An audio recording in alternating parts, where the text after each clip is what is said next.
friends, this is Marshika and welcome back to my YouTube channel. So guys, आज हम जो topic पढ़ने वाले हैं वो है a brief history of English literature का एक बहुत ही इंपॉर्टेंट टॉपिक।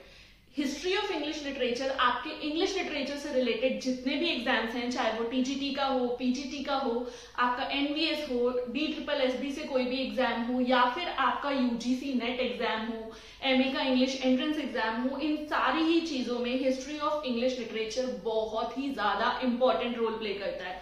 सो मैं स्टार्टिंग कर रही हूँ brief history of English literature की एक ऐसे टॉपिक के साथ जो आप लोगों के लिए एग्जामिनेशन पॉइंट ऑफ व्यू से बहुत इंपॉर्टेंट है। सो ध्यान से जॉट डाउन करिएगा ये सब कुछ, बिकॉज ये सब क्रक्स है। मैंने नोट्स फॉर्म में क्रक्स बनाना स्टार्ट करा है और उसके बाद मैं आप लोगों के साथ शेयर कर रही हूँ। तो चलो स्टार्ट करते हैं, अब देर नहीं करते। सबसे पहले समझने की कोशिश कीजिए, यहाँ पे मैंने एक हेडिंग दी है पीरियड और यहाँ पे एक हेडिंग दी है major events, right. So period में हम वो टाइम पीरियड मेंशन करेंगे जब ये सारे इंपॉर्टेंट मेजर इवेंट्स हुए थे, बिकॉज आप सभी लोग जानते हो अगर आप तैयारी कर रहे हो तो सिलेबस में डेट्स, फैक्ट्स ये बहुत ज्यादा इंपॉर्टेंट रोल प्ले करता है, एग्जाम में बहुत बार पूछा जाता है। तो आज हम थोड़ा थोड़ा करके ही सीखेंगे, लेकिन सीखेंगे जरूर ताकि आपकी जर्नी आसान हो सके। सो सबसे पहले बात करते हैं 1200 BCE से लेकर 455 CE की। याद रखिए 1200 BCE से लेकर 455 CE की बात करें तो वो पीरियड कौन सा पीरियड था हमारा? दी क्लासिकल पीरियड, राइट। कुछ याद आया होगा अगर आप खुद से भी तैयारी कर रहे हो तो क्लासिकल पीरियड जो था वो 1200 BCE से लेकर 455 CE तक था। देन हम अगले पीरियड की तरफ बढ़ते हैं जो कि है 1200 से लेकर 800 BCE का पीरियड। उस पीरियड का नाम क्या था? होमरिक या फिर हीरोइक पीरियड। होमरिक पीरियड भी इसको बोला जाता है, साथ में इसको हीरोइक पीरियड भी बोला जाता है। Then move on to the next period which is from 800 to 200 BCE। Next period is from 800 to 200 BCE जिसका नाम हमने दिया है क्लासिकल ग्रीक पीरियड, राइट। तो सबसे पहले हमारा आ गया क्लासिकल पीरियड, फिर आया होमरिक एंड हीरोइक पीरियड और हीरोइक पीरियड, दोनों में से आप कुछ भी बोल सकते हो। Then here comes the classical Greek period, right.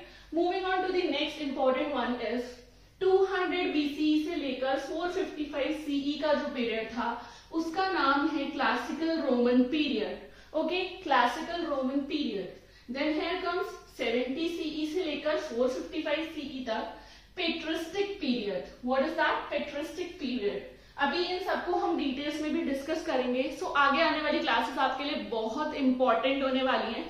ज्ञान जहां से जितना मिले ना बटोर लेना चाहिए, बिकॉज एग्जाम के टाइम पर जरूर काम आता है। तो इसके लिए आपको क्या करना है, आगे की क्लासेस देखने के लिए आपको सब्सक्रिप्शन बटन पे क्लिक करना है, सब्सक्राइब करो चैनल को, बेल बटन हिट कर देना ताकि नोटिफिकेशंस मिले। वरना कोई भी लेक्चर छूटा तो एक स्टेप भी याद रखना, अगर युद्ध में लड़ना है, जो हमारा एग्जामिनेशन हॉल है वो हमारा कुरुक्षेत्र है और वहां पर हम अपनी पोजीशन के लिए लड़ते हैं, तो याद रखना अगर एक भी क्लास छूटी या एक भी लेक्चर छूटा तो इंसान पीछे रह जाता है, बिकॉज उसी टाइम पर बहुत सारे बच्चे या बहुत सारे विद्यार्थी जो है दबा के तैयारी कर रहे होते हैं। तो कुछ भी मिस नहीं करना है, मेरे साथ साथ चलना है। Then comes 450 coming of the Saxon to England, okay. So ये पीरियड कौन सा मेजर इवेंट हुआ था इसमें? Coming of the Saxon to England, Saxons England में आए थे। देन 450 से लेकर 1050 तक द एंग्लो सेक्शन और ओल्ड इंग्लिश पीरियड हम इसको बोलते हैं। एंग्लो सेक्शन या फिर ओल्ड इंग्लिश पीरियड कई बार एग्जाम में पूछ लिया जाता है। जैसे यहाँ पे दो नाम है, होमरिक और हीरोइक पीरियड, तो पूछा जा सकता है कि होमरिक पीरियड का दूसरा नाम क्या था, तो आपको टिक करना होगा हीरोइक पीरियड पे। सो ये जानना जरूरी है। सिमिलरली यहाँ पर एंग्लो सेक्शन पीरियड को ओल्ड इंग्लिश पीरियड भी बोला जाता है। तो ये छोटी छोटी बातें अगर हम ध्यान रखेंगे तो पेपर में गलती नहीं होगी। नाउ लास्ट वन नहीं, अभी तो आगे और भी हम कंटिन्यू करेंगे सीरीज को। 450 से लेकर 1066 तक जो था that is old English literature, okay. Hopefully यहाँ तक तुम्हें समझ आ रहा होगा। मैं आगे का भी कंटिन्यू कर रही हूँ, तो आपके लिए एक काम है, पहले आप इस सब को जॉट डाउन करना स्टार्ट करो। एंड अगर आप इंस्टाग्राम पे फॉलो कर सकते हो तो वहां पे जाके कृदा इंस्टीट्यूट ऑफ स्टडीज को फॉलो करो। वहां पे भी मैं पोस्ट के थ्रू ये सारी चीजें, स्क्रीनशॉट्स वगैरह शेयर करती रहूंगी। सो बने रहना है चैनल पर ताकि सारी इंफॉर्मेशन आपको क्लियर मिले। याद रखें हम क्या पढ़ रहे हैं? अ brief history of English literature, because English literature की शुरुआत ही यहीं से है। हिस्ट्री ऑफ इंग्लिश लिटरेचर को पढ़ना, जानना, समझना बहुत ही ज्यादा इंपॉर्टेंट है।